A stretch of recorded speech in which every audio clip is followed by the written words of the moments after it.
Monsieur le ministre, bonsoir. Bonsoir. Quel commentaire faites-vous sur la crise sanitaire planétaire? Je n'ai pas meilleur commentaire que ceux qui sont faits par les spécialistes. Et c'est une crise qui a surpris tout le monde. C'est une crise qui a défié la science. C'est une crise qui a bousculé les habitudes. C'est une crise qui nous impose d'autres comportements. Mais le plus important, ce n'est pas de se plaindre des effets de la crise. Le plus important, c'est de savoir transformer les défis en opportunités. Les crises sont révélatrices des grands hommes, de grandes politiques, de grandes idées. Les crises sont transformatrices d'habitudes. Donc, il faut que nous puissions nous servir des défis que nous impose le Covid pour envisager, exploiter les opportunités. Et voilà, j'ai toujours pensé que la crise sanitaire que nous vivons a été, pour parler comme les éducateurs, comme les pédagogues, une leçon d'essai. Voilà, c'est une leçon d'essai, une leçon pédagogique qui doit nous apprendre à gérer les risques en situation de crise, en situation d'urgence.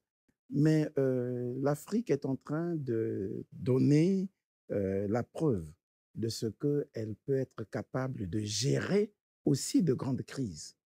Parce que nous n'oublions pas tous les agendas qui ont été établis, des agendas noirs sur l'Afrique, parlant de cette crise. On n'oublie pas tout ce qui a été dit, toutes les prévisions. Mais on se rend compte, même si on n'est pas encore sorti de l'auberge, on se rend compte que les dirigeants africains ont su anticiper. Les dirigeants africains sont en train de faire l'effort de contenir les effets pervers de cette crise. Il faut toujours que nous puissions nous abstenir de préjugés. Tout doit être fait de façon scientifique, de façon raisonnée, et ne pas toujours considérer les autres comme les sous-informés, considérer les autres comme les sous-peuples, penser que nous avons la science infuse. Non. Comme les sous-scolarisés. En effet. Oui, parce que ces préjugés-là prévalent dans tous les domaines. Certainement. Même dans le domaine de l'école dont vous avez la charge. Ah oui, mais c'est pour cette raison que nous, on a une devise. Tous les élèves doivent réussir. Tous les élèves peuvent réussir. Il n'y a pas de sous-scolarisé, il n'y a pas de sous-élève. Voilà. C'est pas voie que je dirais que non, Rousseau dit l'homme n'est bon. C'est ça, c'est la nature qui doit le transformer. Jean-Jacques Rousseau, voilà, dans le contrat Rousseau social, l'homme n'est bon, la société le corrompt. Alors, il faut maintenant éviter de penser que la société doit forcément le corrompre. La société doit le transformer, la société doit améliorer ses capacités. Ce qui revient à dire que l'homme, dès qu'il vient sur Terre, il a toutes les capacités que nous tous avons. Il n'y a aucune raison que cet homme qui naît aujourd'hui puisse être voué à l'échec scolaire. Non. Voilà. Au ministère de l'enseignement primaire, secondaire et d'alphabétisation, on a toujours pensé qu'aucun élève n'est né pour échouer à l'école. Tous les élèves doivent réussir parce que tous les élèves peuvent réussir. Si tous les élèves peuvent réussir à l'école, il n'y a aucune raison qu'il y ait des élèves qui ne puissent pas réussir. Ils doivent donc réussir. C'est-à-dire, chaque élève est né intelligent jusqu'à ce qu'il fasse lui-même la preuve de sa non-intelligence. Jusqu'à ce que nous l'aidions à faire valoir son intelligence. Ah, on aurait eu 100% au bac, au BPCE, au CEP, si c'était ça, monsieur le ministre. Ce n'est pas une vue de l'esprit. Il suffit de laisser les élèves aller chacun à son rythme. Voilà. Comme disait Descartes, alors. Voilà, le bon sens est la chose du monde la mieux partagée. Mais la différence réside dans la façon de chacun de conduire son bon sens. La différence réside dans les objectifs que les uns et les autres se fixent et dans la facilité ou la capacité qu'ont les uns et les autres à mettre en œuvre leur potentialité à un temps défini. Aujourd'hui, oui, si je n'ai pas pu m'admettre au baccalauréat, cela ne veut pas dire que je ne l'aurai jamais. Aussi longtemps que j'aurai la volonté. Et c'est pour cette raison que nous mettons en place des politiques qui garantissent l'apprentissage tout au long de la vie. Si vous n'avez pas eu votre baccalauréat aujourd'hui, vous pouvez l'avoir demain, vous pouvez l'avoir après-demain, vous pouvez l'avoir l'année prochaine, même en faisant autre chose. Il suffit simplement que les pouvoirs publics vous donnent la possibilité de continuer à apprendre et à passer votre examen, si tant est que vous voulez l'avoir. Si vous ne l'avez pas, ce n'est pas parce que vous n'avez pas de capacité de l'avoir, c'est parce qu'il vous a manqué la volonté de l'avoir. Mais il y a aussi la qualité du correcteur. Ce qui revient à dire que la difficulté de réussir ne dépend pas de l'enfant qui naît, ne dépend pas de l'élève, mais de l'ensemble du système. Voilà, c'est l'ensemble du système. C'est donc la société qui doit accompagner. Et c'est ce que nous disons. Ce qui revient à dire que tout enfant est né pour réussir et réussir aussi à l'école. Tout enfant, quel que soit le niveau d'études qui sera le sien. S'il s'arrête en classe de 4e, cela ne veut pas dire qu'il a échoué à l'école. S'il s'arrête en classe de 4e, l'État devra avoir organisé le système d'enseignement qui pourra faire à ce que, en classe de 4e, l'enfant ait les bases nécessaires lui permettant de s'affirmer dans la société en fonction de niveau proportionnel aux connaissances acquises en classe de 4e. Ce qui lui donnera donc la possibilité demain de poursuivre son parcours scolaire. Mais entre-temps, il aura eu la formation nécessaire pour se rendre utile à la société. Il n'aura donc pas échoué. Il a fait le choix de s'arrêter là, en classe de 4e, en classe de 3e, sur des connaissances déjà acquises qui peuvent lui permettre de se faire un homme dans la société et de poursuivre demain son parcours si tant est qu'il a besoin d'avoir le baccalauréat. Et c'est pour cette raison que nous avons donné la possibilité aux adultes de faire leur baccalauréat par le système de l'alphabétisation, de la scolarisation et de l'éducation non formelle. Je vous rappelle que nous avons eu cette année un bachelier à l'âge de 55 ans. Voilà, le plus vieux bachelier à 55 ans. S'il a pu faire le bac à l'âge de 55 ans, ça veut dire que lorsqu'il avait arrêté sa scolarité, il avait la formation nécessaire qui pouvait lui permettre de reprendre les apprentissages au niveau où il s'est arrêté, et l'État lui a donné la possibilité de poursuivre donc ses apprentissages jusqu'à faire son baccalauréat. Voyez-vous? Le Congo célèbre le 60e anniversaire de son indépendance. Et l'on sait que pendant la période coloniale, l'enseignement visait plutôt à amener le Congolais à s'imprégner de la culture occidentale, de la civilisation du colonisateur. Les années passant, l'enseignement a vécu les soubresauts de l'histoire du pays, c'est-à-dire au gré des divers régimes qui se sont succédés. Quels sont, selon vous, les grands traits historiques de l'évolution de l'école congolaise? Vous me donnez là l'occasion de rendre d'abord hommage à tous les compatriotes qui m'ont précédé au ministère en charge de l'enseignement, primaire et secondaire, j'entends. Je n'ai pas la prétention de parler des grands traits parce que les premiers acteurs sont encore en vie. Je rappelle que je suis le 31e ministre en charge de l'enseignement primaire secondaire, sinon le 30e depuis l'indépendance. Si j'ajoute avant l'indépendance le premier ministre congolais en charge de l'enseignement, c'est-à-dire notre patriarche Mambeke Boucher. Bernard Mambeke Boucher, qui écrivait même dans la revue Luéjean, voilà, l'ancêtre des journaux congolais. En effet. Je suis donc le 31e et je voudrais parler du 30e, après celui qui a été le premier ministre pendant l'indépendance en question, M. Abagandian. Il y a donc plus compétents que moi qui peuvent parler de l'enseignement depuis 1960 à nos jours. Ils sont encore en vie. Je parlerai du doyen Lévi Makani, je parlerai de Henri Lopez, je parlerai de Grégoire Lefoba, je parlerai de Christophe Mukwege. Je parle de ceux-là, effectivement, qui ont géré l'enseignement à cette époque. Le 26 mai 1991, le président Denis Sassou Nguesso fait un discours au plus fort de la conférence nationale souveraine qui s'était ouverte le 25 février 1991 et s'était achevée le 10 juin de la même année. Il avait dit « J'assume. J'assume au nom des dirigeants du Congo qui ne sont plus en vie et qui ne sont plus aux affaires. » Je prends l'allégorie pour vous dire, vous assumez, vous parlez au nom de tous ces dirigeants qui ne sont plus aujourd'hui au ministère de l'Enseignement. Je n'ai même pas besoin de m'appuyer sur cela parce que le président Denis Sassou Nguesso avait assumé face à des contemporains encore en vie qui ne voulaient pas assumer, qui sont passés conférence nationale se précipiter à dire tout le bien qu'ils ont fait pour le pays. Et oui, et le mal, lui, il dit le mal, Voilà. je suis donc le seul à l'assumer. Il n'y a plus personne pour prendre tout ce qui était mal. Même ceux qui ont géré le pays avec lui, avant lui, tous n'étaient que de bons politiques, de bons dirigeants. Alors, plus personne ne pouvait reconnaître le mal. Fallait-il donner ce mal-là à ceux qui étaient morts? Le président Sassou dit non. Le mal, je suis donc seul à l'assumer. Et je l'assume à titre individuel et collectif. Mais dans le cas actuel, je ne pense pas que mes prédécesseurs, mes aînés qui m'ont précédé dans cette charge, nieraient de partager avec moi la responsabilité. Ils sont encore en vie. Madame Kama peut bien, effectivement, Monsieur le ministre... Mais puisque c'est moi qui suis sur le plateau... Voilà, nous sommes les historiens du quotidien. Voilà. Monsieur le ministre, nous vous voyons faire. Nous parlons des choses que nous vivons. Et c'est ça l'avantage du journaliste. Il est l'historien du présent, l'historien du quotidien. Vous travaillez, nous voyons.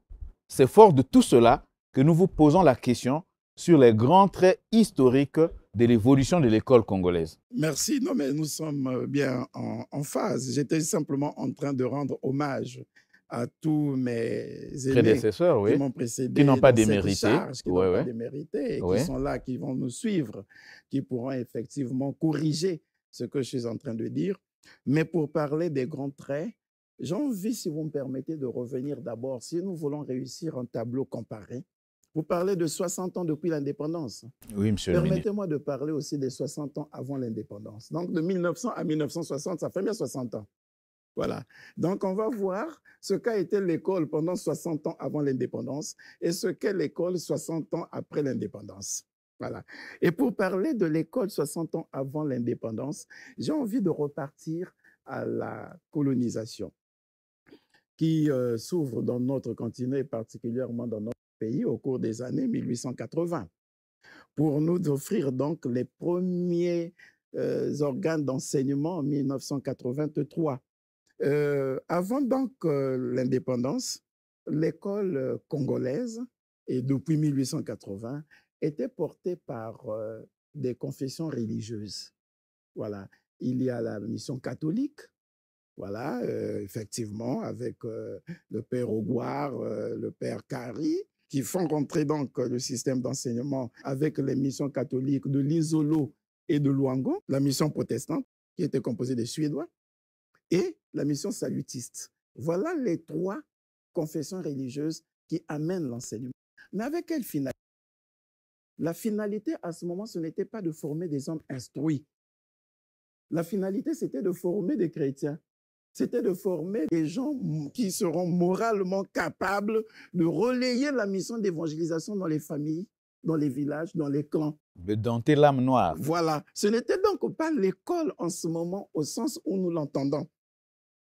C'est pourquoi, lorsque arrivent les arrêtés de 1911-1917 qui officialisent l'enseignement, nous n'avons que ce qu'on appelle les quelques écoles du village.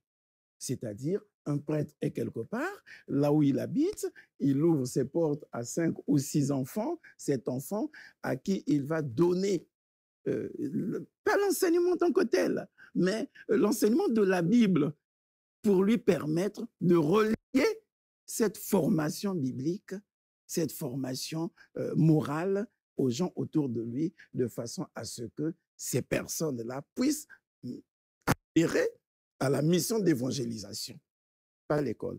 Et jusqu'en 1935, à partir de 1944, la conférence de Brazzaville donne l'orientation sur la nécessité de former. Et on va ouvrir quelques petites écoles, et c'est là où vous allez avoir justement les écoles Sainte-Thérèse à Potopoto, l'école Sainte-Claire à Mungali, l'école Sainte-Agnès à Congo, l'école Javoué au centre-ville, pour accueillir un certain nombre de personnes. On réussit à former 2117 élèves par le biais de ces écoles. En 1956, nous avons près de 26 000 élèves. Je crois que c'est le président de la République qui présente bien la situation lorsque, dans son discours, il nous rappelle combien d'établissements avons-nous avant l'indépendance et combien d'établissements avons-nous après l'indépendance. Je vous rappelle que lorsque nous entrons à l'indépendance, nous avons 44 000 élèves, dont 22 000 dans l'enseignement public.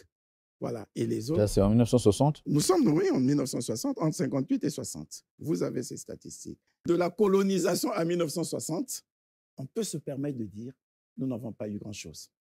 En termes de formation même d'enseignants, je parlerai aussi de ce que la mission suédoise a fait à l'école de Madia, de Lausanne, pour former des catéchistes. Il y a quand même eu la naissance d'une intelligentsia locale qui a contribué à l'avènement de l'indépendance. Vous voyez même comment était structurée l'école. Et c'est l'arrêté de 1917 qui le dit d'ailleurs. Et c'était l'école primaire élémentaire. L'école primaire élémentaire, c'est le niveau peut-être CP, CP2. Celui qu'on appelait le moniteur, l'instituteur, c'est celui qui a fait 2 années d'études, qui sait rapidement lire, écrire, calculer, compter, et c'est à lui qu'on confie la mission d'aller dans le village, d'aller dans la famille, partager ce savoir aux autres. Le premier baccalauréat en Afrique équatoriale française est organisé en 1943.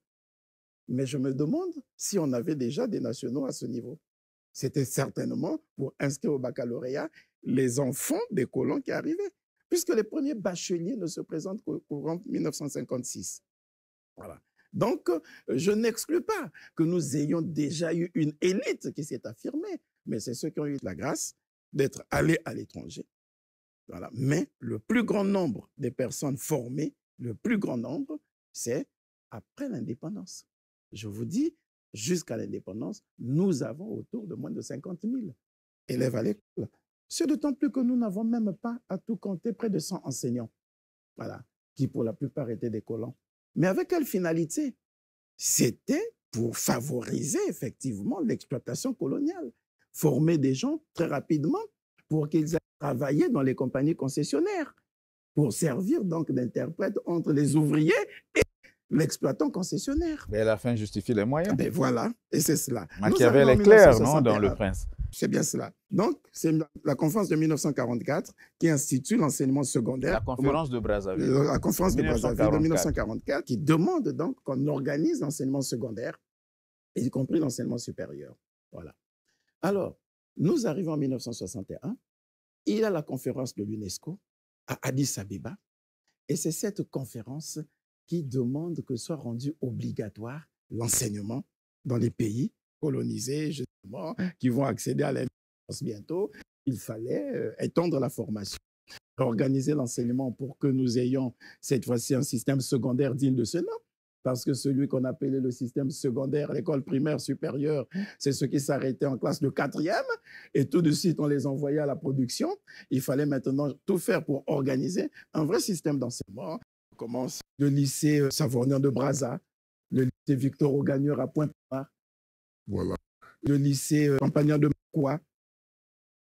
Nous arrivons donc en 1961, la loi que porte donc Prosper Abagandian sur la gratuité scolaire, la neutralité scolaire, l'obligation scolaire des élèves de 6 à 16 ans, qui avait pour finalité de rompre avec le système colonial et de faire effectivement des élèves des pays indépendants au sens propre du terme, avec un système éducatif basé sur les réalités locales, qui devrait étudier l'histoire des pays, l'histoire locale, voilà, et puis étendre la formation à tous les élèves en âge scolaire.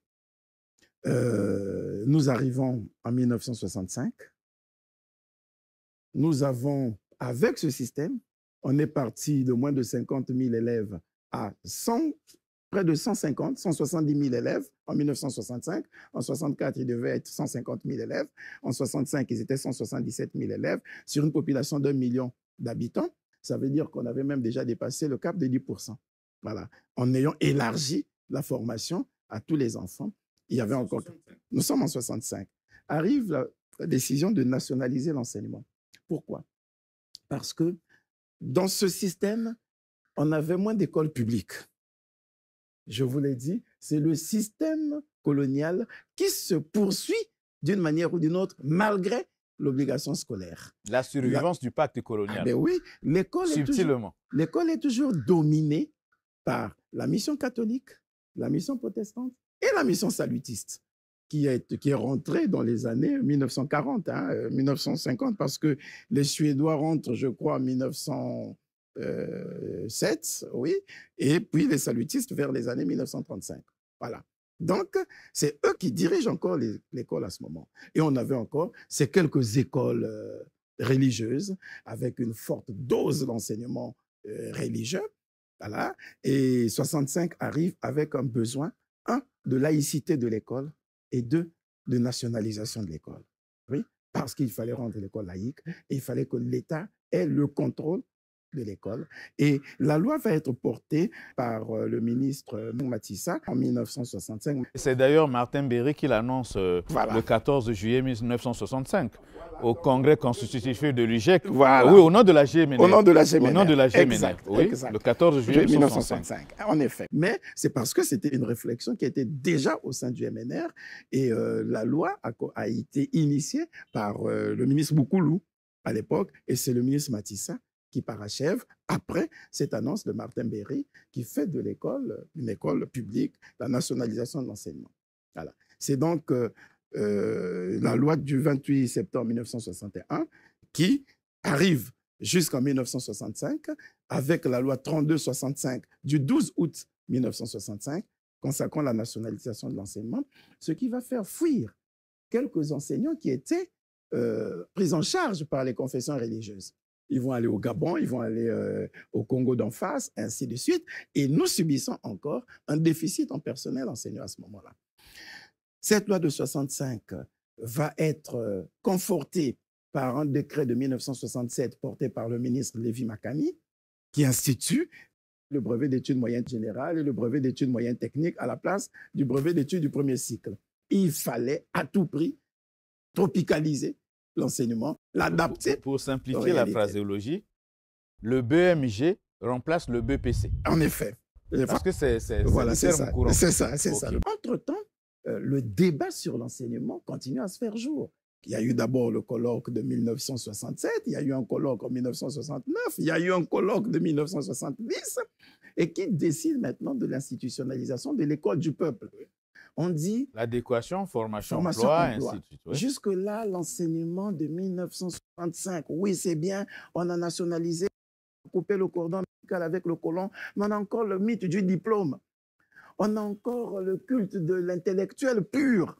La formation que nous donnons à nos enfants nous aide réellement à développer notre propre système économique qui est encore entre les mains des Occidentaux, entre les mains du colon. Il faut que la formation qu'on donne à l'école soit en adéquation avec le travail qu'on doit faire à l'usine. Voilà, l'adéquation formation-emploi. C'est le colloque de 1970 qui définit cela. Synergie entre l'école qui forme et l'industrie qui emploie. Qui emploie, en effet. Et on part de là, malheureusement, nous n'avons pas créé la norme. C'était de grandes réflexions, ainsi de suite, mais nous avons malheureusement continué à appliquer le même système jusqu'en 1980. Quoique, on ait essayé d'adapter au milieu, on passe maintenant des appellations classiques. Ce n'est plus classe préparatoire ou cours préparatoire, c'est cycle fondamental 1, cycle fondamental 2. Et c'est à ce moment qu'on prend la loi 2080 du 11 septembre 1980 qui formalise toutes les recommandations de l'école du peuple. Ce colloque de 70 mené, conduit pratiquement depuis 1969 par M. Henri Lopez, lorsqu'il cherche même à introduire les langues nationales à l'école. Il subit une levée de bouclier, il subit les attaques de tout le monde. C'était d'ailleurs l'option qu'il fallait pour se convaincre de ce que nous avons réussi à nous approprier le système éducatif. Malheureusement, il y a eu beaucoup de contradictions et nous continuons comme ça, comme je l'ai dit, jusqu'en 1980, avec la loi 2080 du 11 septembre 1980. Puis arrive la loi 890 du 6 septembre 1990 qui est prise sous la pression de la perestroïka qui arrive, de la démocratisation du système politique, et on comprend qu'il faut libéraliser l'enseignement. On rouvre l'enseignement au privé parce que la pression sur les pouvoirs publics était telle que ça commençait à devenir pesant pour le gouvernement de continuer à gérer l'école seule. Vous en voulez là parler oui, des changements consécutifs à la glasnost et à la à la perestroïka? perestroïka. C'est d'autant plus que le président Denis Sassou Nguesso, peu avant 1989, avait mis en place une commission qui devait réfléchir sur les bouleversements en Europe de l'Est. J'étais propagandiste UGC. UGC. Ah ouais? J'étais animateur des émissions à la radio. Nous sommes en 90, dans un régime dit encore de parti unique. Un colloque a lieu et décide la libéralisation du système éducatif. Ce qui revient à dire que la réflexion sur la libéralisation du système politique était déjà amorcée. Voyez-vous, le colloque a lieu avant même le discours de la Bolle. Le congrès du Parti congolais du travail a lieu en 1989. Quand le président de la République, Denis Sassou Nguesso, dit « Le socialisme n'est pas une religion à laquelle on doit adhérer sans preuve ». Bien au contraire, le marxisme nous enseigne que ce qui se dit ne doit pas entrer en contradiction avec ce qui se fait. Ouvrez donc là les portes. Nous sommes en 89. Il n'y a ni la Bolle, ni bouleversement là-bas, Ni la chute du mur de suite. Berlin. Non. Ça n'existe pas. C'est lui qui dit l'eau de mer est imbuvable tant qu'elle n'est pas dessalée. Il ne sert à rien Donc, de la faire boire au peuple, voilà, lui montrant que c'est il ne de la sert à limonade. rien. Il ne Voilà. sert à rien. Au nom d'une théorie bureaucratique Voilà. du socialisme, De la faire boire au peuple congolais l'eau de mer en lui faisant croire qu'il déguste de la limonade. Il la recrachera à coup sûr. Et avec elle, la confiance qu'il avait des aspirations et des promesses à lui faites par le parti.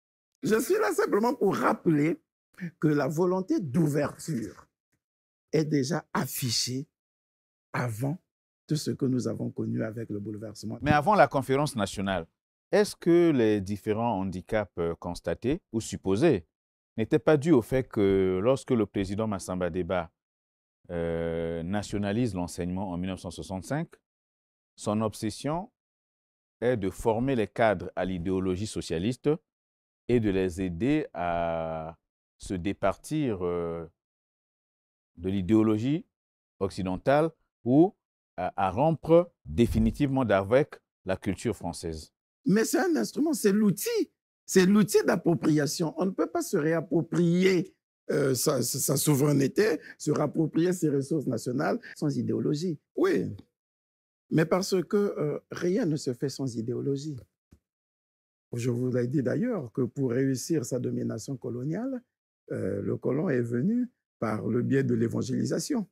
Ce qui revient à dire que si nous tenions effectivement à former notre peuple, si nos pères de l'indépendance ou les pionniers de l'indépendance ont tenu à passer par l'idéologie socialiste pour amener les citoyens de l'époque à se réapproprier leur propre destin, simplement parce qu'ils étaient convaincus que par l'idéologie héritée du colonialisme, nous ne pourrions pas nous approprier de notre destin. Les mêmes causes produisant les mêmes effets. Les mêmes effets.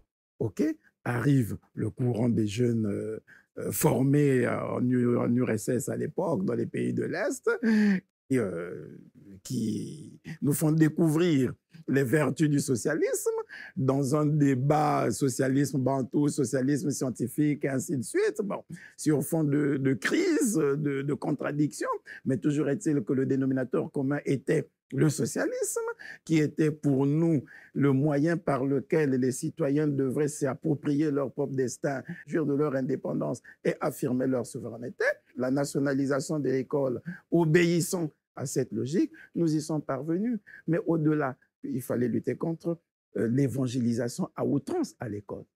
N'oubliez pas quand même qu'à partir de ce moment aussi, le débat sur la laïcité de l'école était très avancé, parce que devenaient les enfants des athées, par exemple? Celui qui n'était ni catholique, ni protestant, ni salutiste. Il ne devait pas aller à l'école. Et puis, ça créait encore une sorte d'école à deux vitesses. Et je crois que la nationalisation de l'enseignement obéissait à l'obligation que s'était imposée les pouvoirs publics d'aller vers ce qu'on appelle l'école de la République. Fut-ce un succès? Ah oui, je peux dire oui. Je vous ai dit qu'en 1965, nous avions 1 million d'habitants, certes, avec moins de 15% d'élèves qui étaient à l'école. Lorsque nous arrivons en 1990, nous avons pratiquement presque 1 million d'élèves sur moins de 3 millions d'habitants. Nous avons le tiers de la population qui était à l'école. On est parti de 12% à 30%. Même lorsque nous parlions de l'enseignement à l'époque, de la gratuité, avec ces écoles gérées par les confessions religieuses, l'enseignement des réalités locales n'était pas garanti. Voilà. L'histoire du Congo n'était presque pas enseignée à ce moment. C'est à partir de la nationalisation que l'on se réapproprie notre propre histoire, que l'on commence à enseigner aux enfants l'agriculture avec les réalités de notre pays, que l'on commence à enseigner à nos enfants le climat de notre pays, le relief de notre pays. Donc même en termes de densité, de qualité de savoir, on ne peut pas dire que la nationalisation ne nous a pas été utile, bien au contraire. Nous étions déjà en retard. On dit que l'Afrique occidentale française a connu l'éclosion de son élite bien avant l'Afrique équatoriale française. Pour bien d'autres raisons, je peux dire. Nous, on a gagné le pari de l'alphabétisation de masse, de la scolarisation de masse, ce qui n'était pas le cas pour l'Afrique occidentale française, où ce ne sont pas tous les élèves qui allaient à l'école, malgré tout. L'on sait aussi que la conférence nationale avait remis en cause tous les systèmes éducatifs élaborés depuis les indépendances. Des recommandations et des lois d'orientation scolaire furent adoptées qui visaient toutes à mettre l'école congolaise au service du développement. On disait l'école doit devenir le levier du développement économique et social. Et une certaine opinion soutient que tout cela est resté vœu pieux. Je ne sais pas ce que l'acte de la conférence nationale a apporté de plus à la loi de 1990. Je vous l'ai dit, hein, la conférence nationale... La virulence des critiques mais bien sûr. Dans le domaine qui est le vôtre aujourd'hui. Mais comme c'est le cas dans notre pays, on parle des choses dont on n'a aucune expertise. Voilà, on est velléitaire. Ceux qui se sont ainsi prononcés, je les respecte à la conférence nationale. La conférence nationale se tient en 1991. Prend un certain nombre de décisions sur l'école. La décision principale, c'était la libéralisation de l'enseignement. Donc, finir avec la nationalisation de l'école et ouvrir l'école au privé. Mais ça a déjà fait l'objet de recommandations au colloque de 1990. Ça a déjà fait l'objet de la loi 890 du 6 septembre 1990. Donc, je ne sais pas qu'est-ce que la conférence nationale a apporté de plus. Et c'est cette loi qui arrive jusqu'en 1995. Je rappelle que la conférence nationale intervient après la conférence sur l'éducation pour tous, la conférence internationale, qui a lieu en 1990. Je ne nie pas ce qu'aurait été l'apport de la conférence nationale sur l'évolution du système éducatif. Voilà. Sans le nier, on ne m'a jamais démontré ce que cet acte de la conférence nationale a apporté de plus à ce que nous avions retenu en 1990. Nous sommes là donc dans la mouvance une vraie redondance. Voilà, bien sûr. Une vraie redondance. Comme nous savons le faire, la superposition des textes, la superposition des lois. Je nous dis que nous avons parfois l'habitude, lorsque nous arrivons dans une administration, d'avoir l'impression que ceux qui nous ont précédés n'ont rien fait. Et on crée des textes en oubliant que ces textes ont déjà existé par le passé. Donc, il y a une superposition législative. Il n'y a pas de continuité de l'État, alors. Mais non, on fait la continuité dans l'ignorance. Parce qu'on croit avoir créé autre chose en oubliant qu'il n'y a rien de nouveau sous le soleil. Ce d'autant plus que lorsque nous allons vers la loi de 1995, la loi 25-425 du 17 novembre 1995, portée cette fois-ci par le ministre Martial de Paul Ikunga, nous reprenons fondamentalement tout ce qui était dans la loi de 1990, avec cette libéralisation de l'école, avec l'ouverture de l'école au privé. Et on change simplement au niveau des appellations. On rompt avec les systèmes de cycle fondamental, on revient avec les cours préparatoires premier degré, ainsi de suite. Voilà. On revient avec le brevet d'études du premier cycle à la place du brevet d'études moyennes générales. Mais en termes de programme, en termes de finalité de l'éducation, c'est la même chose, puisque cette loi de 1995 est aussi orientée vers l'éducation pour tous, mise en œuvre déjà à partir de la loi de 1990. Et c'est pour cette raison que 25 ans aujourd'hui, on pense que cette loi a fait son temps. Elle est encore assise sur la finalité de l'éducation pour tous. Nous avons les objectifs fixés par l'ODD 4, nous avons les objectifs fixés par l'agenda 2063 de l'Union africaine, 2030 des Nations unies. Donc, nous pensons qu'après tout ce qui a été fait, cette loi a fait son temps Et nous envisageons la réforme de la loi par la nouvelle loi de l'École du développement durable. Voilà, en résumé, je peux simplement dire que nous avons eu 5 grands moments au plan normatif et 5 grands moments au plan des rencontres. Au plan normatif, nous avons la loi 44-61 du 28 septembre 1961, portée par le ministre Abba Gandian. La loi 32-65 du 12 août 1965, portée par le ministre Matissa, qui a entériné la réforme qui avait déjà été initiée par le ministre Boukoulou. La loi 2080 du 11 septembre 1980, qui est portée par le ministre Antoine Zingaoba. La loi 890 du 6 juin 1990, qui, elle, est portée par le ministre Rodolphe Adada. Et puis, nous avons la loi 25-425 du 17 novembre 1995, qui est portée par le ministre Martial de Paul Ikunga. Alors, ces lois ne naissaient pas ex nihilo, je vous l'ai dit. Elles intervenaient à la suite d'importantes rencontres, d'importants colloques.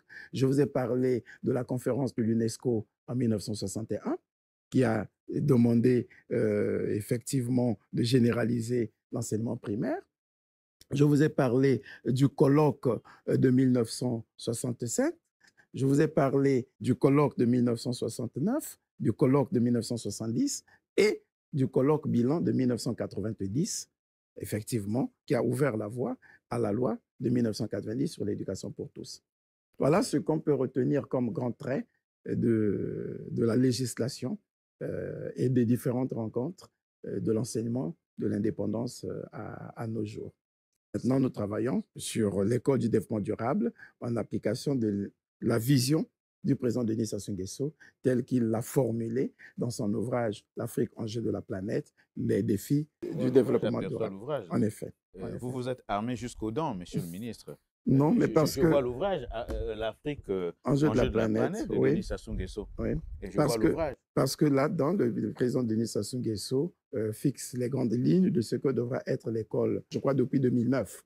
Voilà, c'est cette école qui favorise l'excellence, à part le fait que nous avons procédé à la massification de l'enseignement, on a formé tout le monde, mais il va falloir faire émerger de cette massification des lettrés, de cette massification des instruits, et faire émerger une élite, d'où les lycées d'excellence, pour permettre à nos enfants d'être compétitifs, voilà, d'aller à la conquête du monde, d'avoir la formation qui ne les coupe pas de leurs racines, mais qui les amène à s'appuyer sur leur réalité locale, sur leurs racines, et en lien avec le nouvel environnement que leur offre le monde actuel, les nouveaux outils que leur offre le monde actuel, avoir la formation qui puisse leur permettre justement d'aller en compétition avec les autres jeunes du monde entier. Voilà. D'où les lycées d'excellence, d'où les lycées interdépartementaux, d'où le lycée scientifique de Massengo. Et ça, c'est la vision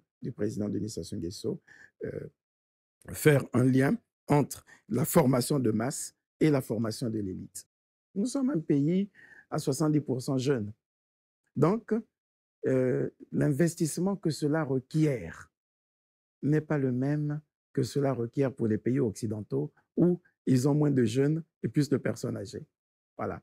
Donc, on peut arriver à ces situations-là où, effectivement, malgré les efforts entrepris par les gouvernements qui se sont succédés, que nous n'ayons pas été à mesure d'atteindre les objectifs d'une éducation, d'une formation de qualité et d'une véritable adéquation formation-emploi. Formation-emploi suppose qu'en plus de la formation, il faut qu'il y ait des entreprises. Qui crée l'entreprise? Ce n'est pas forcément l'État. Hier, oui, les entreprises ont été créées par l'État, gérées par l'État, mais on a bien vu que ces entreprises, d'une manière ou d'une autre, ont fonctionné. On arrive à la conférence nationale, on arrête tout ça. On dit l'État ne doit plus continuer à créer l'entreprise, l'État n'est pas un bon agent économique, il faut ouvrir au privé. Combien de privés sont arrivés pour investir dans l'entreprise dans notre pays? Non. On a ouvert des portes à des opérateurs privés qui ne se sont pas bousculés. Et on se plaint de ce que nous n'avons pas d'entreprise pour regorger tout ce que nous avons formé.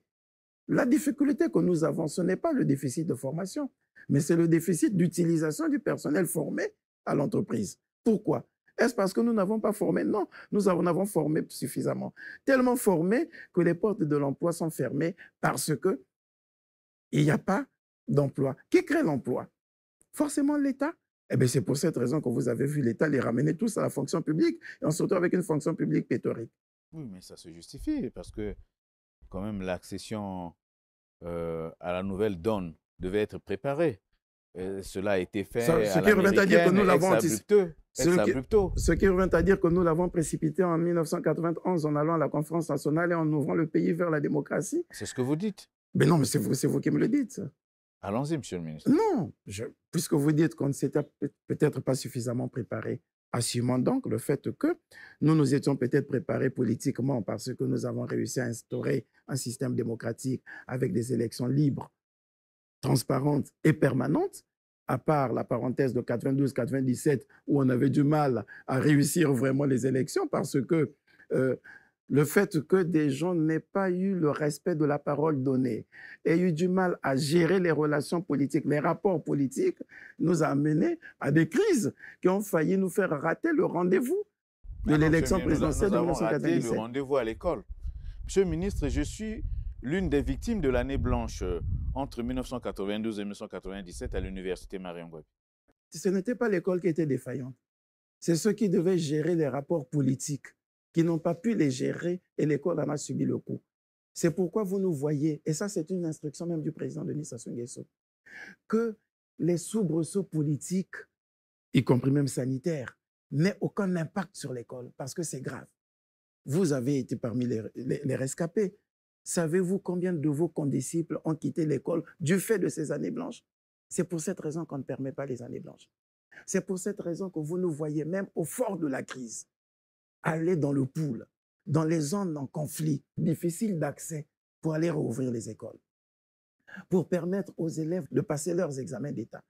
Parce que nous savons qu'une année de perdu pour une génération, pour des élèves, c'est 60% de toute la génération qui peut se retrouver hors du système scolaire. Voilà. Réjouissez-vous d'avoir réussi à échapper à cette déscolarisation forcée. Mais ça tient à quoi? Ça tient à, je n'ai pas envie de dire l'incapacité des acteurs politiques qui avaient les commandes à ce moment de faire fonctionner la démocratie sans remettre en cause. Vous avez dit que nous n'étions certainement pas préparés.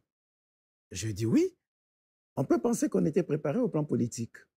À part la parenthèse de 92 à 97 où ceux qui sont arrivés aux affaires n'ont pas intériorisé la vocation politique du peuple à ce moment-là. Et ont mal géré les relations politiques, parce que ça n'a été que la conséquence d'une mauvaise gestion des relations politiques.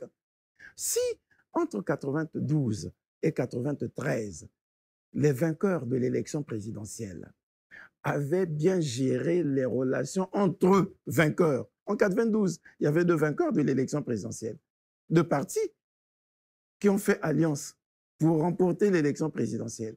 C'était le PCT et l'UPADES. S'ils avaient bien géré leurs relations, leur alliance, on ne serait pas tombé dans les situations de 1993. On n'aurait donc pas eu ces années blanches qui ont commencé à ce moment-là, la politique agissant sur l'école.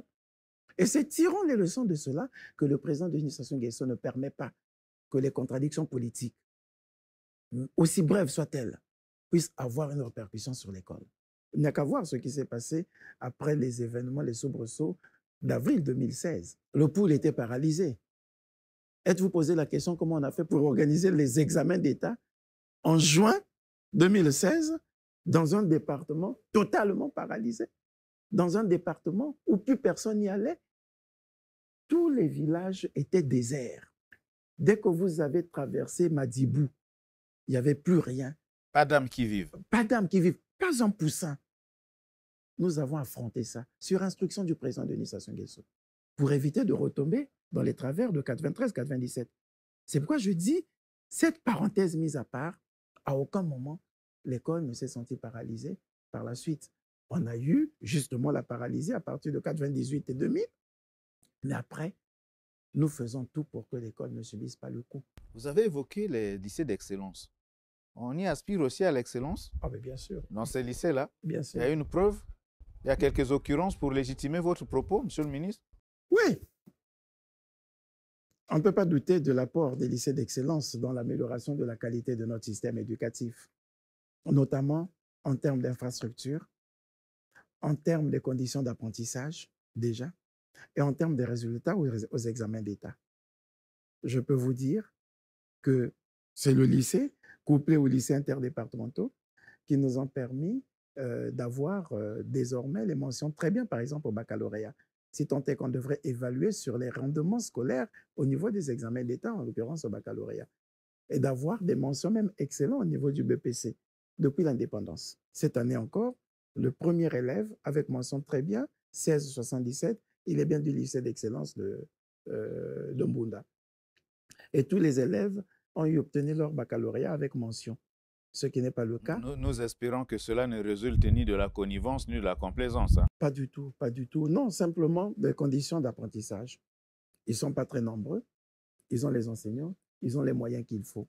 C'est le combat que nous menons aujourd'hui de faire en sorte que tous les élèves de la République bénéficient de ces conditions d'apprentissage pour éviter le nivellement par le bas. La difficulté que nous avons, ce n'est pas que le système de formation lui-même soit mauvais, mais le système de formation, la qualité de l'enseignement dépend aussi des infrastructures, dépend des matériels pédagogiques. Dans un établissement ou dans une salle de classe où vous avez 180 élèves, 160 élèves, vous ne pouvez pas espérer avoir les mêmes résultats qu'au lycée d'excellence de Mbunda, au lycée interdépartemental de Djambala, de Ouesso, de Madingu, au lycée d'excellence d'Oyo, au lycée scientifique de Massengo, où les effectifs sont à taille normale. Donc, c'est vers là que nous allons. Comment faire pour avoir davantage de structures, davantage d'enseignants pour délester les salles de classe pléthoriques et favoriser une meilleure qualité d'apprentissage? Pour le moment, comme les ressources ne permettent pas, on dit, en même temps que nous garantissons la formation à tous dans ces conditions difficiles, essayons de laisser émerger quelques pupilles de l'État qui bénéficieront d'une formation adéquate pour éviter le nivellement par le bas. Donc, lorsque nous orientons les élèves vers ces lycées d'excellence qui bénéficient de tous les moyens de l'État, aux effectifs à taille normale, avec les méthodes appropriées, les moyens les didactiques adaptés, nous espérons que nous allons faire émerger là une vraie élite qui tirera le reste de notre jeunesse vers les cimes rêvées. Vous avez parlé de la qualité des infrastructures, de la qualité des matériels. Il y a aussi la qualité de l'enseignant. Il y a aussi la qualité du contenu qui est véhiculé. C'est pour cette raison que le président de la République met l'accent sur la formation initiale et continue des enseignants. Vous avez suivi la première dame lancer les travaux de ce que serait désormais l'Institut de formation initiale et continue des enseignants à Mouyonzi, dans de grandes infrastructures de haute facture, de qualité, qui va imposer une réforme en profondeur du niveau de formation de l'enseignant. Quel est celui qui désormais aura la charge de former les Congolais, quel est son niveau d'instruction, quel type de formation il a, avec quel matériel pédagogique. Ça, c'est la réflexion qui est en train d'être menée. Vous voyez déjà à quel niveau se trouvent les travaux du Centre de formation initiale et continue d'enseignement de Mouyonzi, qui devrait ouvrir nécessairement ses portes à partir de l'année prochaine. Voilà. Je vous ai parlé de la réflexion qui se mène, de la réforme en cours de la loi scolaire, qui reprend tout ça et que nous sommes en train de mener en lien avec nos collègues de l'enseignement technique et professionnel et de l'enseignement supérieur. Voilà. Donc, je peux vous dire que oui, l'école, telle que le veut le président de la République, dans sa vision de l'école du développement durable, elle est en marche. Les établissements d'excellence en sont une illustration depuis 2011-2012 et les résultats, nous les voyons. Les premiers résultats de ces établissements d'excellence nous font penser qu'effectivement, c'était une vraie vision du président de la République. Vous savez, jusqu'il n'y a pas longtemps, on pensait que l'école publique ne valait rien. Tous les Congolais avaient tué l'école publique. Tout le monde s'est précipité à mener son enfant dans l'école privée, pensant que l'école publique était morte, qu'elle ne formait pas bien. Depuis 5 ans, avec les efforts du gouvernement, vous voyez que l'école publique est en train de reprendre ses droits. Parlons de l'école privée. Oui. Nous avons parlé de la qualité de l'enseignant, la qualité de l'enseignement. Il y a aussi les conditions de traitement de celui qui donne l'enseignement. Est-ce que ce qui se passe dans les écoles privées n'attire pas votre attention? L'école privée n'est-elle pas en train de faire remplir à l'école avec grand E la fonction de chaînon négatif? Sans doute évaluez-vous toujours en vous appuyant sur les mauvais exemples. C'est ce qui Il ne se devrait fait pas au en Congo. avoir dans le domaine de l'éducation, notamment l'enseignement. Non, dans tous les Même domaines. si la perfection est hors d'atteinte, mais à l'enseignement, on feindrait quand même une perfection. Vous savez, lorsque on décide de la nationalisation de l'école, on avait déjà de ces écoles privées où la qualité de l'enseignant était douteuse. Voilà. C'est au regard de tout ça. Depuis 1965. Depuis 1965, pas avant même 1965. Oui. Voilà. Où les gens étaient non seulement sous-payés, mais n'avaient que le niveau de catéchiste, je vous l'ai dit. Voilà. On prend quelqu'un, il sait à peine lire et écrire, et c'est lui qu'on met dans l'école privée pour enseigner. On ne va pas s'appuyer sur le fait que c'est de vieux débats, c'est de vieilles situations. Non, il faut simplement essayer de ne pas rester dans les clichés, dans les a priori, dans les préjugés. Il faut voir les choses suivant leur évolution. Je rappelle même que, alors même qu'on avait décidé de la nationalisation, il y avait encore de petites écoles privées qui se géraient ça et là, à l'insu de l'administration. Vous n'y pouvez rien. Je prends un exemple aujourd'hui avec les populations qui dévancent les pouvoirs publics. Le quartier qui n'est pas encore loti. On a même dit que c'est une zone non édificandie, c'est une zone de mise en défense inconstructible. Les populations se déplacent, vont installer leur maison là-bas. L'État n'a pas encore créé les conditions pour y mettre l'école, l'eau et ainsi de suite. Mais vous avez des populations qui y vivent. Vous faites quoi de ces enfants? Mais ils ont droit à l'éducation. À une éducation de qualité. Mais comment on fait? Nous sommes mis devant le fait accompli par les populations.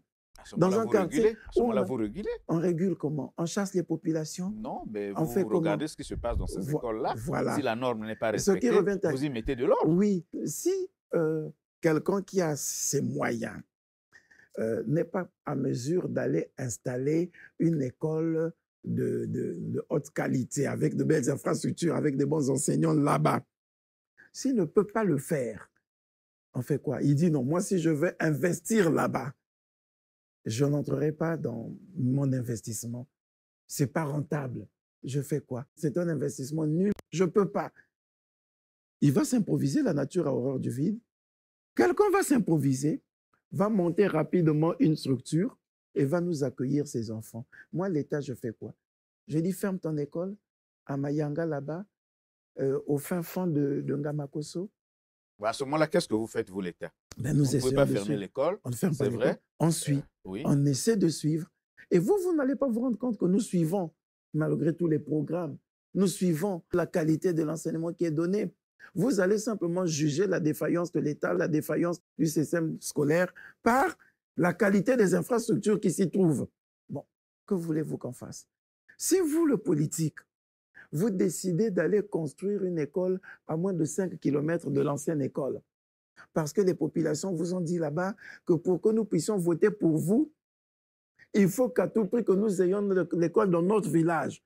Nous ne voulons pas continuer à dépendre de tel autre village. Vous, le politique, vous décidez, ah oui, mais c'est vrai, puisque j'ai besoin de mes électeurs. Vous oubliez la carte scolaire. Ah, on allait parler de la carte scolaire. Vous oubliez parce que chaque député aujourd'hui veut créer une école primaire, un collège, un lycée. Nous ne voulons pas avoir la langue des autres, capable du meilleur et du pire. Voilà. Même une université un jour. Certainement. Alors, qu'est-ce qui se passe? La carte scolaire n'est même plus respectée. Il n'y a pas d'enseignants là-bas. On va vous dire, l'État doit nous envoyer les enseignants. On ne peut pas. On dit, à moins de 5 km de ce village-là, il y a eu une école.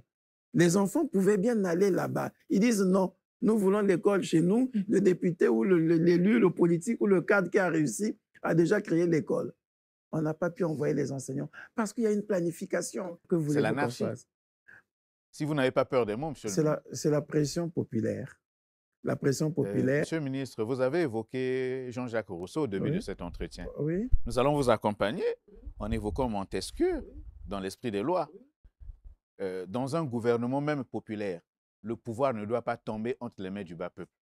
Je sais que vous l'avez lu, monsieur le ministre. Vous l'avez même enseigné à l'université. Oui. Est-ce que là, on ne peut pas parler de la passivité coupable du gouvernement? Non, non, non, non, non, non. Les exigences du peuple sont plus fortes que les capacités d'intervention des pouvoirs publics. Vox populi, vox dei. Ben, certainement. Mais il y a aussi l'élite. J'ai souvent parlé de l'élite démagogue qui n'est pas capable d'aller expliquer les vrais problèmes au peuple, qu'à ce niveau, voilà ce que dit la loi.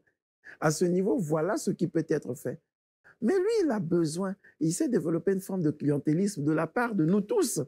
Quel est ce cadre qui a réussi? Monsieur Ondélé, bon, quel est ce cadre qui a réussi? Il est DG de Télé Congo. Il va dans le village de ses parents. Et qu'on lui dise que nous ne voulons plus aller à 4 km dans le village voisin. Nous voulons notre école ici. Il est pris par un sentiment de culpabilité. Il a besoin de renvoyer l'ascenseur parce qu'on lui dit, si tu ne le fais pas, ça veut dire que tu ne veux pas que les enfants de ce village deviennent un jour comme toi. Il est donc pris comme un otage. Il est obligé d'investir pour installer l'école là-bas. Il n'aura pas le courage de dire à notre peuple, non, ça ne se passe pas comme ça. Il y a donc un besoin de formation, un besoin d'éducation. Où est passé ce qu'on appelait à l'époque la conscientisation des masses? Ça ne devrait pas participer de tout ça. C'est celle que nous devons faire en ce moment. Ça devrait participer de ça. Elle est difficilement compatible avec la régularité des échéances électorales. Parce que celui qui doit aller conscientiser, c'est l'élu local. C'est l'élu national. Il pense à la prochaine élection, il pense à la prochaine élection, pas à la prochaine génération. Ouais. Vous imaginez? Et face à ça, l'État est en difficulté. Même quand vous décidez d'aller déguerpir les populations qui ont occupé anarchiquement le domaine public, qui interpellent les gens à l'Assemblée, c'est le politique. Qui va interpeller le ministre des Affaires foncières? C'est le même qui vote la loi. Ah bien sûr. Et lorsque cette loi n'est pas respectée, le gouvernement agit avec les moyens en sa possession. Lui, il appelle le gouvernement pour dire « tu as outrepassé ». Mais parce qu'il n'a pas de choix. Parce que s'il ne fait pas comme ça, il y aura un opportuniste, un démagogue, qui ne pense qu'à lui succéder à l'Assemblée, qui va aller agiter la population en faisant croire que c'est le député que vous avez élu. C'est la fin de l'État. L'État est pris en otage par les intérêts égoïstes. C'est pourquoi nous travaillons à la restauration et à l'affirmation de l'autorité de l'État. Pour nous, l'État doit être présent et c'est ce que nous faisons au niveau de l'école. Vous avez été ministre de la Jeunesse et de l'Éducation civique. Quel sentiment avez-vous quand vous voyez tous ces jeunes qu'on peut assimiler à des retraités précoces, tous ces jeunes qui suivent des marchands d'illusions, tous ces jeunes qui se demandent chaque jour qui passe ce que serait leur lendemain? Quand vous voyez tous ces jeunes-là, sans horizon, dont la vie n'a plus de valeur, visiblement, quel sentiment avez-vous? De responsabilité. Ça nous amène à questionner encore une fois la finalité de l'enseignement. Au-delà de la loi de 1995, je vous ai dit que c'est une loi qui a fait 100 ans. Et c'est une loi qui mérite d'être reformée et c'est le travail que nous sommes en train de faire en ce moment. Pourquoi? Parce que jusqu'en 1995, je vous ai dit que jusqu'en 1990, l'État était le principal acteur économique. C'est lui qui formait, c'est lui qui recrutait. Quand il a fini de former, il recrute ou à la fonction publique ou à l'entreprise publique que lui-même a créée. On n'avait pas un secteur privé développé. Lorsque nous avons formé, il n'y a pas d'horizon pour les élèves que nous avons formés. Ils ont fini à l'université hier. Dès qu'il a fini à l'université, il est aussitôt dans la production, comme je l'ai dit, ou à la fonction publique ou dans une entreprise publique, ou les quelques rares sociétés privées qu'il avait à l'époque étaient aussi demandeuses. Elle était capable de venir chercher l'élève, même encore au lycée. Aujourd'hui, l'État n'est plus l'acteur économique. L'État n'a plus d'entreprise vers lesquelles il peut orienter les élèves qu'il a formés. L'entreprise privée n'est pas à la portée de tout le monde. Donc, cet élève qui a fini sa formation, il est dans la rue et on interroge encore l'État. C'est pourquoi je dis, nous avons à redéfinir la finalité. Et l'école qui est en train d'être mise en œuvre à partir de maintenant, lorsque un enfant, il est arrivé en troisième par exemple, il doit avoir suivi une formation qui lui permet de se rendre utile par lui-même avec son niveau de troisième, avec son brevet d'études du premier cycle, même s'il ne continue pas immédiatement l'école jusqu'au lycée, jusqu'à l'université. Pourquoi? Mais parce que le socle de connaissances de base qu'il a en agriculture, qu'il a en géométrie, qu'il a en arithmétique, qu'il a dans le commerce, qu'il a dans les métiers, qu'il a dans l'entrepreneuriat, il faut donc qu'on inscrive l'entrepreneuriat à l'école. Ce socle de connaissances devrait lui permettre de se prendre en charge. Tout autant que devrait l'être celui qui a fini à l'université, qui a une licence en sciences économiques, qui a une licence en droit, qui a une licence en gestion, qui ne doit pas, après l'université, rester les bras croisés, mais qui doit savoir ce que c'est qu'une unité économique, que lui, avec sa formation, il peut créer une entreprise individuelle, il peut créer une entreprise familiale, comme ça se fait dans d'autres pays, et partir du statut de demandeur d'emploi à celui de créateur d'emploi, à celui d'auto-employeur. Il va falloir développer le secteur informel. C'est trop sibyllin pour eux. Mais justement parce que, à ce moment-là, nous n'avions pas défini la finalité. Voilà.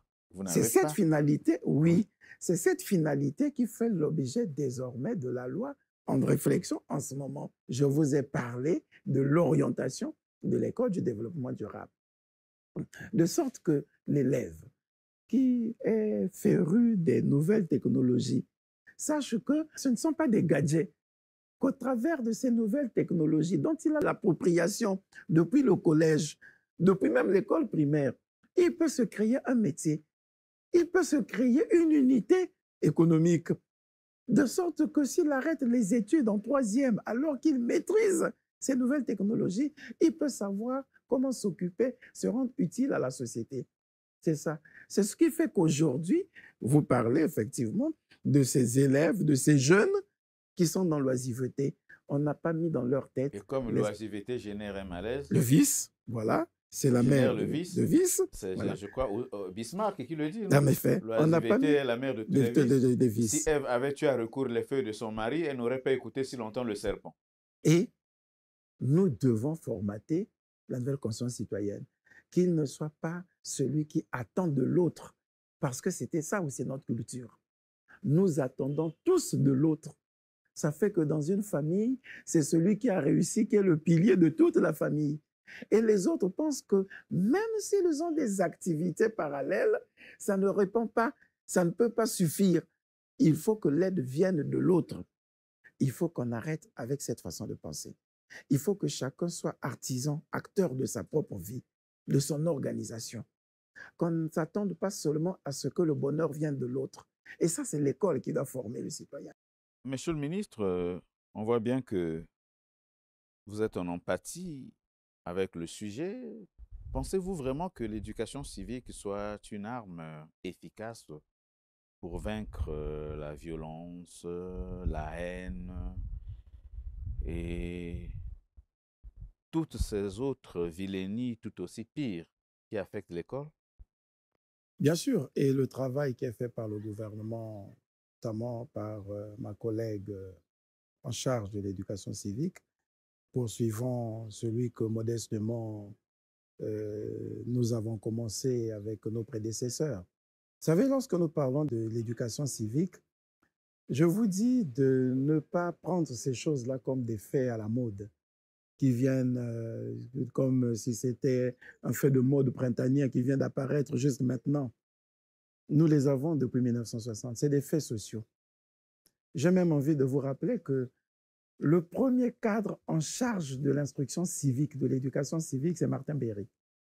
Je crois qu'il était le directeur général de l'instruction civique dans les années 64-65. Maître Martin Berry. Maître Martin Berry. Si ma mémoire ne me trahit pas. L'actuel secrétaire exécutif du Comité national du dialogue. Voilà. Je fais référence à lui parce que c'est parmi les grands artisans de l'éducation civique, des programmes même d'instruction civique à l'école. Voilà. Donc, c'est pour dire que ce n'est pas un fait nouveau. Hein. Je crois même que c'est du fait de l'incivisme de certains acteurs de l'époque, dont on ne doute pas l'intégrité, les pionniers de l'indépendance. Mais c'est du fait de certains comportements inciviques que nous sommes allés jusqu'à la révolution des 13, 14, 15 août 1963. Il ne faut pas oublier ça. Donc, aussi longtemps que les hommes vivront en société, nous aurons toujours deux classes, deux cercles, le cercle vertueux et le cercle vicieux. Le travail de l'État, c'est de faire en sorte que ce cercle vicieux ne soit pas plus important que le cercle vertueux, de former des cadres vertueux, des cadres avec un esprit patriotique bien poussé, une idée forte de la citoyenneté, de la rigueur de la gestion des affaires publiques et un véritable sens de responsabilité pour soi-même d'abord, pour soi. Parce que lorsque vous parlez des bébés noirs, c'est la conséquence d'un échec au plan social, qui a commencé certainement par l'échec au niveau de l'école. Ça veut dire simplement qu'on n'a pas formé le citoyen à se dire que, quoi que je sois, où que je sois allé à l'école, ou à quelque niveau que je me sois arrêté, je peux être utile pour moi-même. Parce que il me faut demain me marier. Il me faut fonder une famille. Il me faut nourrir la famille. Et pour faire tout ça, je n'ai pas à attendre que quelqu'un me procure cela. Je dois travailler. Et le travail n'a pas de couleur. Nous devons continuer à donner cette formation à l'école pour que l'élève qui grandit sache que s'il arrête sa scolarité en 4e, il a le socle de connaissances qui devrait lui permettre de raisonner comme ça et de se prendre en charge. Que s'il arrête ses études à l'université, en licence, en doctorat, qu'il doit réfléchir sur la moyen de se prendre en charge lui-même, voilà, pour qu'il vive décemment, qu'il forme une famille, qu'il puisse avoir des enfants et qu'il instruise ses enfants. Donc, il faut travailler, qu'il soit indépendant. Comme dit Bernard Bélin Dadier, il faut qu'il assure l'indépendance. Oui. Il faut qu'il ait travaillé. Oui. Il faut qu'il soit formé à cela. C'est la finalité de l'éducation. Si c'est cette finalité que nous n'avions pas inscrite par le passé dans toutes les lois, il faut qu'elle intègre la loi à venir pour que la personne se sente indépendante et qu'elle n'ait pas à attendre. Mais Monsieur le ministre, ce n'est pas pour vous flatter, hein? Nous vous avons dit tout à l'heure que nous sommes les historiens du présent. Nous côtoyons tout le monde. Nous disions dernièrement au président de l'Assemblée nationale, l'honorable Isidore Nvouba, que nous sommes comme des pipelines. Nous transportons les faits, l'information, comme les pipelines transportent du pétrole. On ne peut pas demander à un pipeline s'il est favorable au ministre Collinet, au ministre Ngakoso ou au ministre Mungala. Ce n'est pas possible. Mais on dit de vous que vous avez la formule simple, directe, quelquefois pédagogique. Et nombreux sont ceux qui apprécient, qui célèbrent la passion que vous mettez dans votre mission. Mais les années passant, nous vous avons suivi, vous singularisez dans la défense et le soutien d'un concept, le dialogue intergénérationnel. Pourquoi et comment? Mais parce que nous en sommes nous-mêmes le fruit. Nous en sommes le fruit du dialogue intergénérationnel, de la gouvernance intergénérationnelle. Je vous ai dit que j'ai été propagandiste de l'UGC. J'ai animé les émissions Téléx de la jeunesse. Mais j'ai donc été encadré par des aînés. Je suis congénère du Mouvement national de pionniers. Voilà. On a peut-être... Le Mouvement national de pionniers, voilà, MNP. Oui, c'est ça. On n'en a pas parlé, le MNP. C'est ça. Avec le camp Auguste Bichindo. C'est mon congénère. Oui. Nous sommes nés la même année. Voilà. On nous faisait réciter ça à l'école. Voilà, j'ai survécu au mouvement. Lui, il est décédé. Mais les idées demeurent. Parlait des commissaires des pionniers. Voilà, les idées demeurent. Donc, depuis le Mouvement national de pionniers, même l'aîné se considérait comme pionnier. Il était pionnier et participait aux mêmes activités. Vous bénéficiez des mêmes formations d'animation de la jeunesse, d'encadrement de la jeunesse. Ceux qui nous formaient étaient nos camarades à l'époque. Quand nous allons à l'UGC, c'est une école. Vous avez parlé d'Isidore Nvouba, ce monsieur à qui je rends un hommage, que je remercie. qui m'a repéré. J'étais au lycée Victor Augagneur. À l'époque, ça s'appelait lycée Karl Marx. Mais il me repère, j'étais un élève à l'internat. Et il me repère là, il m'oriente, il accompagne ma vie militante. Lui, il était premier secrétaire de l'UGC du département du Puy-Loup, à l'époque, Puy-Loup et Pointe-Noire. Voilà. Et nous participons à des séminaires de formation. L'UGC qui était donc cette école intergénérationnelle où vous avez des plus jeunes que nous étions côtoyant les grandes personnes. Avec tout le dogmatisme qui y régnait. Peu importe, mais avec toute la formation qu'il y avait derrière ce dogmatisme. Voilà. L'enseignement des valeurs, l'enseignement de l'engagement citoyen, l'enseignement des valeurs de la République à l'époque. Voilà. Donc, et organiser des chantiers vacances, des stages vacances, c'était tout ça la gouvernance intergénérationnelle. Voyez-vous un élève de 4e, il a 15-16 ans, qui doit aller travailler dans une usine, à l'époque Cronenbourg, devenu Brasco aujourd'hui. Il est dans une usine, de jour comme de nuit, en train de travailler avec des vieilles personnes, savoir ce que c'est que la transformation du blé, par exemple, comment on arrive à produire de la bière. Qui va travailler à Sosico à l'époque, Silolo, ou l'usine de ciment. Donc, il y avait déjà cette forme de gouvernance intergénérationnelle qui mettait les jeunes en lien avec les aînés. Mais ça va être brisé en 1990 ou peut-être en 1992 après la conférence nationale. Toutes ces écoles de formation de l'élite, formation informelle de l'élite, avec les colonies de vacances qui y allaient avec les camps de formation, et ça n'existe pas. On a connu aussi la FENAGESCO. Oui, bien sûr, il y a tout ça. Vous voyez la FENAGESCO, mon directeur de cabinet était le président de la FENAGESCO. Adolphe Mbomaba. Adolphe Mbomaba, ouais. Fédération nationale de la jeunesse scolaire, qui était ce lieu de brassage, de formation. Voilà. Donc, là-dedans, au sein de la FENAGESCO, vous avez des jeunes qui travaillaient dans l'enseignement. Pierre-Justin Makosso était responsable de la FENAGESCO alors qu'il était proviseur. Il est dans la même structure avec les jeunes du lycée. Ils animent tous l'organisation. Alors, ce système de brassage disparaît après la conférence nationale. Nous arrivons en 1991, toutes ces organisations sont détruites. Vous le regrettez? Les jeunes sont... Ah oui, je le regrette. Comme dit Anatole France, les changements même les plus souhaités toujours leur mélancolie, oui. Les jeunes sont vite happés, tantôt par les confessions religieuses, tantôt par les partis politiques.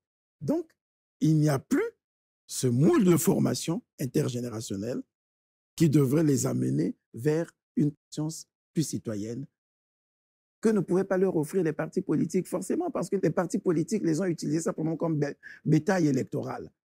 Ils en avaient besoin pour ériger les barricades. Il n'y a pas eu de formation. Je peux vous dire, j'ai côtoyé les partis politiques, je n'ai plus jamais vu des séminaires de formation politique et idéologique au sein des partis politiques. Il n'y en avait pas. Donc, mais vous avez dit qu'ils pensent à la prochaine élection. Mais ils pensent à la prochaine élection. Et le jeune, pour les partis politiques, c'était même pas pour qu'on en fasse un électeur, mais parce que quand vous voyez les résultats des élections, vous vous rendez compte que les jeunes ne votent pas suffisamment. Mais parce qu'ils sont nombreux. Le taux d'abstention, vous le trouvez en milieu juvénile. Donc, les partis politiques ont même failli à leur mission d'encadrement du citoyen en tant qu'électeur. Ils ont besoin juste de ces jeunes pour qu'ils soient nombreux au meeting, sans s'assurer que ces jeunes devraient être des électeurs demain.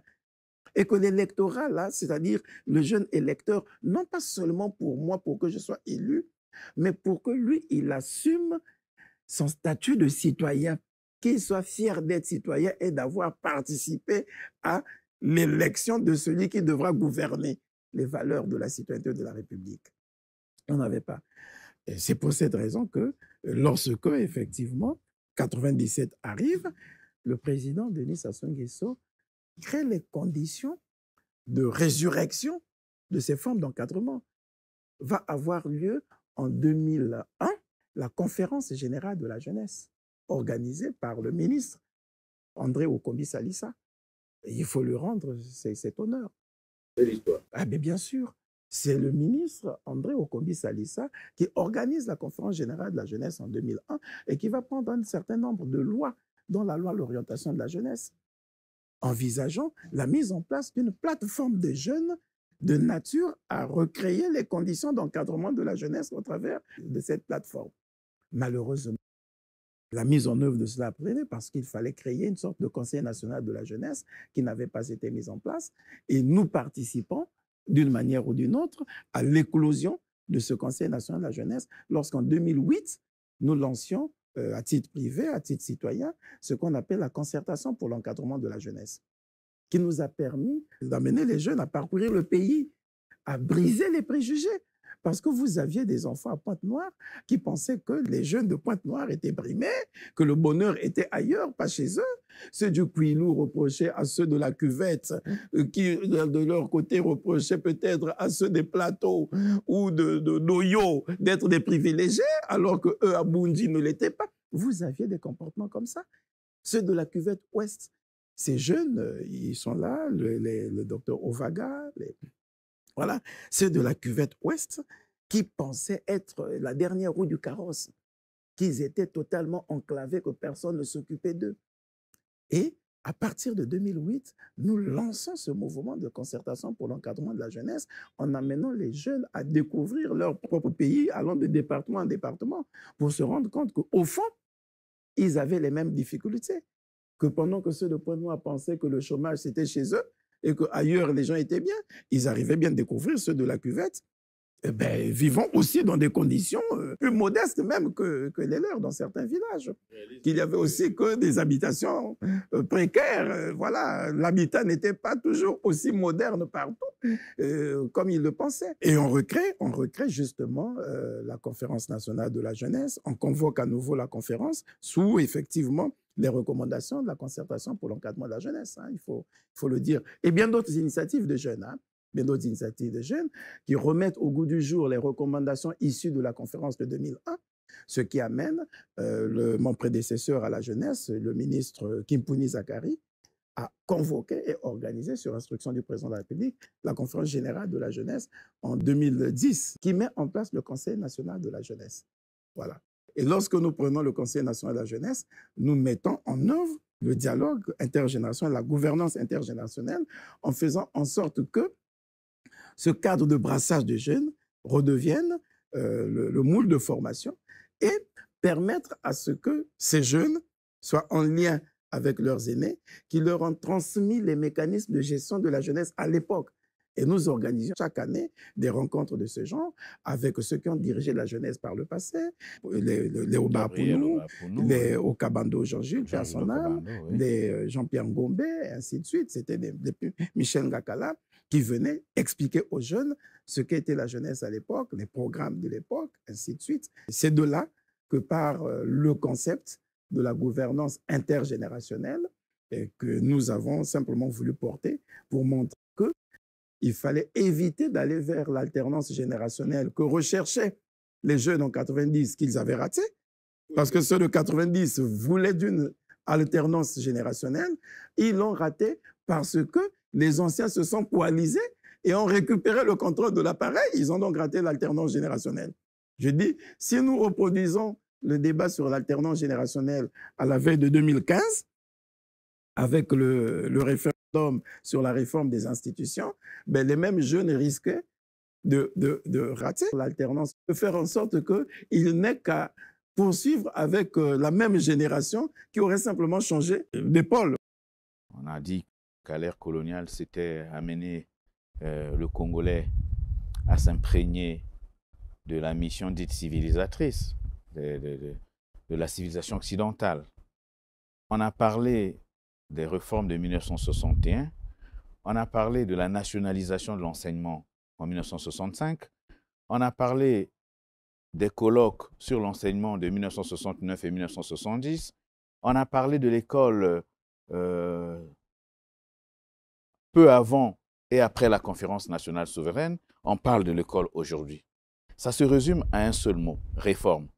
Vous êtes ministre de l'enseignement, nous vous suivons chaque fois que vous intervenez sur les médias ou ailleurs, nous vous suivons. Le mot réforme est votre leitmotiv. Machiavel dit dans Le Prince qu'il n'y a rien de plus difficile à réaliser ni d'entreprise plus redoutable que de vouloir initier un nouvel ordre des choses. Car le réformateur a comme ennemi tous les tenants de l'ordre ancien et tous ceux qui profitent du statu quo. Vous heurtez-vous à cette réalité dans la mise en œuvre des réformes? Oui et non. Oui, parce que les réticences viennent de ceux qui ne comprennent pas toujours ce qu'on est en train de faire. Pas l'élite. Bien sûr, bien sûr. Non, parce que, en termes de réforme, nous poursuivons quelque chose qui a déjà été commencé. Qu'est-ce que je peux inventer aujourd'hui qui n'a pas été déjà envisagé, même si ça n'a pas été exécuté, mais envisagé par les anciens? Rien. Il suffit de repartir. Dans nos ministères, vous avez toute la paperasse, elle existe. Des projets d'arrêtés, des décrets, et ainsi de suite. Notre travail a simplement consisté à consulter cela. On arrive, le premier combat lorsque nous arrivons comme ministre de l'Enseignement était de revaloriser l'enseignement public et de lutter contre la fraude scolaire. Parce qu'il continue à se développer un incivisme en milieu scolaire tel qu'on avait l'impression que s'il fallait laisser les choses continuer comme ça, l'école congolaise n'aura plus aucune valeur aux yeux de nos partenaires qui sont avec nous dans le pays. N'oublions pas que nos élèves, après le baccalauréat, ils cherchent à aller à l'étranger. Ces pays étrangers qui les accueillent ont des chancelleries ici. Ces chancelleries, si elles réalisent qu'il y a dans ce pays des mécanismes frauduleux de passage, d'obtention, elles écriront à leurs établissements, à leurs universités, pour que ces établissements, ces universités n'accueillent plus nos enfants. Heureusement, vous travaillez à enrayer tout cela. C'était ça le premier combat. Il fallait tout faire pour rendre crédibles les diplômes congolais, rendre crédible le système scolaire congolais. Et on a commencé à constater qu'il y avait déjà beaucoup de dérapages au niveau de l'enseignement privé. On a commencé à frapper de ce côté. On a frappé. Il fallait valoriser l'enseignement public. Si tant est que l'intérêt des Congolais pour l'enseignement public tenait à la qualité des infrastructures, eh bien nous aussi, on avait commencé par prendre l'option de repeindre au moins nos bâtiments chaque année. Voilà, tant qu'on pouvait. Repeignons les bâtiments, donnant de l'éclat à ces établissements, concevant de nouvelles infrastructures qui soient en compétition loyale avec les infrastructures du privé.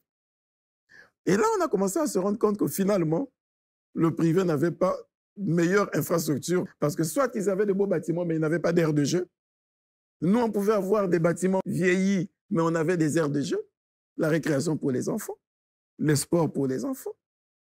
Même les écoles que nous avons remises à la disposition de nos partenaires du privé, au travers des confessions religieuses.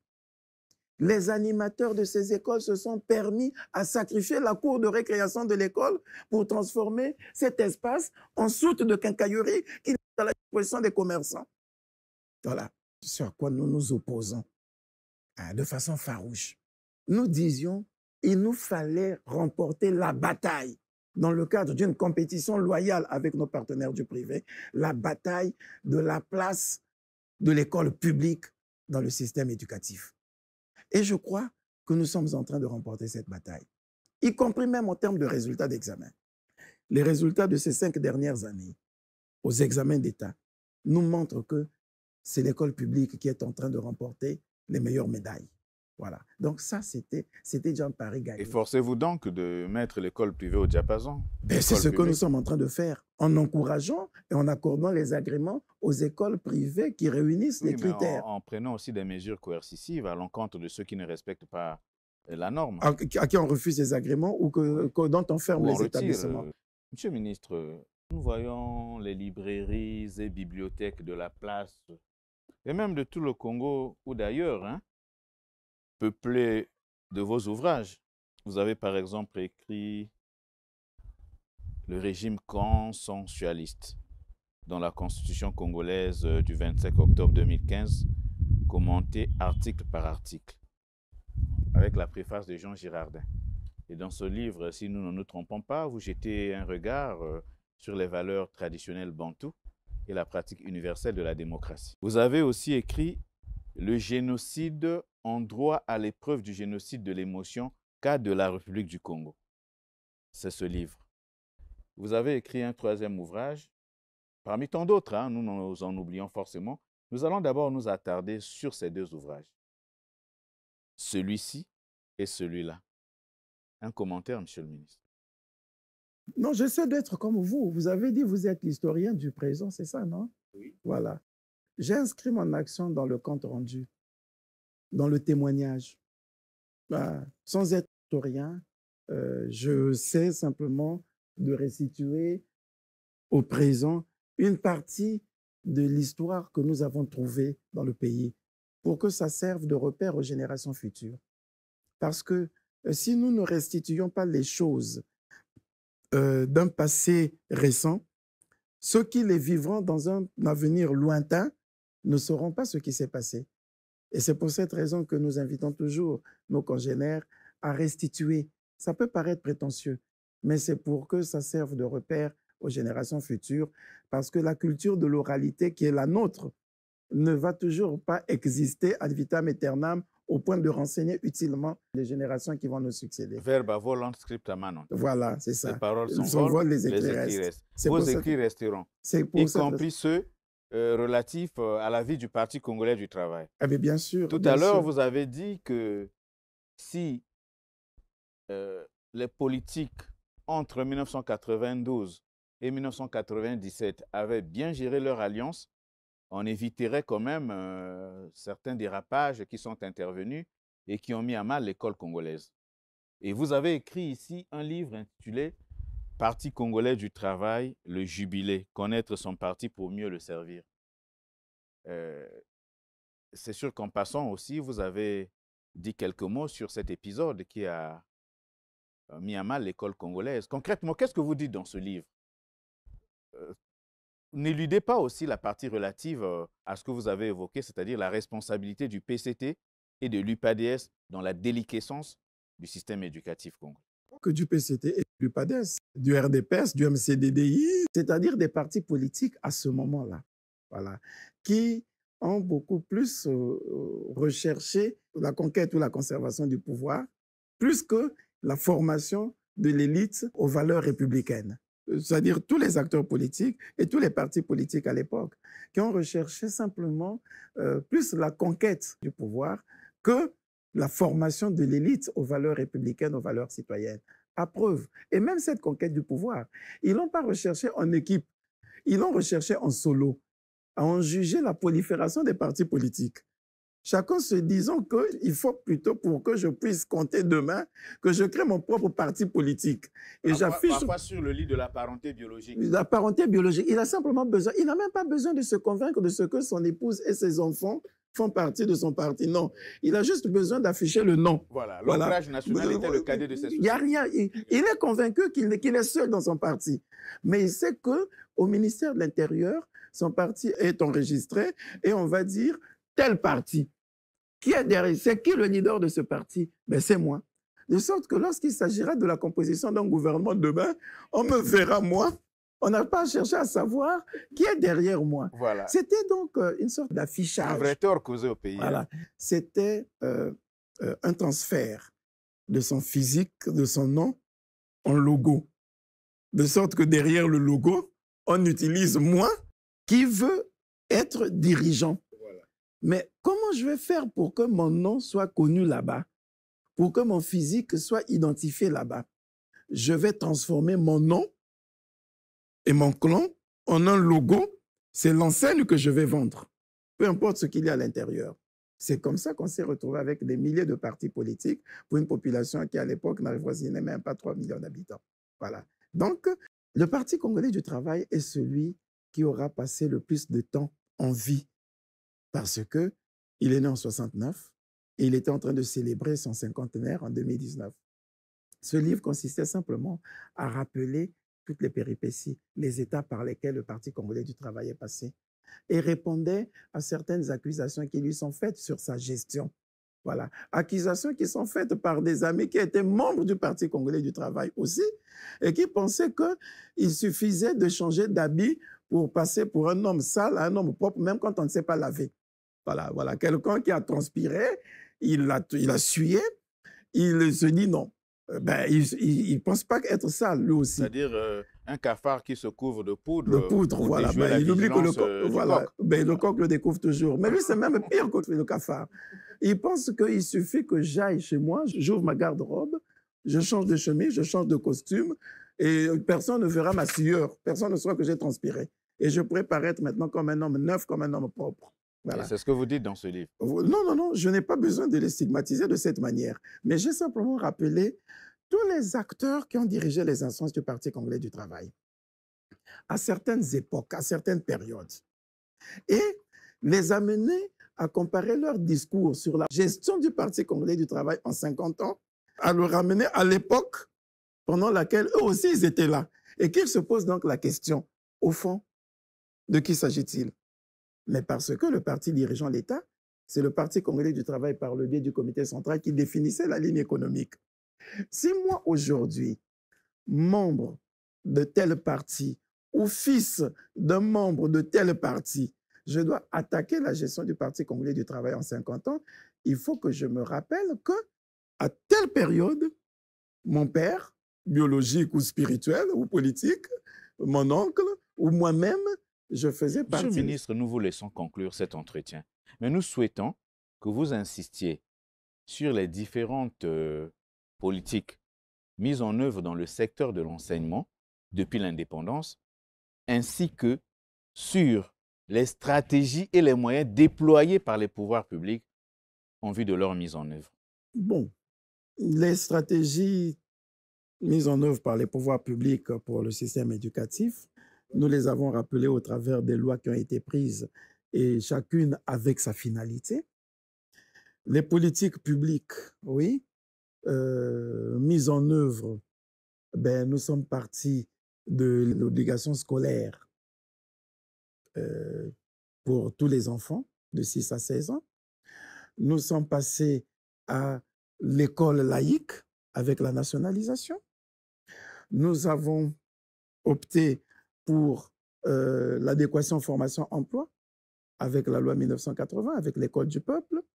Nous avons œuvré pour l'éducation pour tous avec la loi de 1990, qui a été renforcée par la loi de 1995, avec la libéralisation de l'enseignement, l'ouverture de l'enseignement au privé.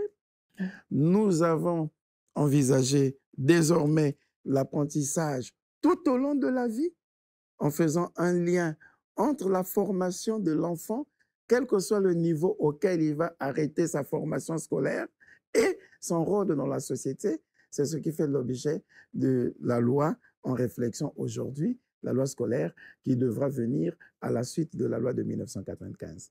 Donc, cette école du développement durable que prend le président Denis Sassou Nguesso, qui voudrait que notre jeunesse soit formée aux défis du monde actuel avec tous les établissements d'excellence qui sont en train d'être mis en chantier.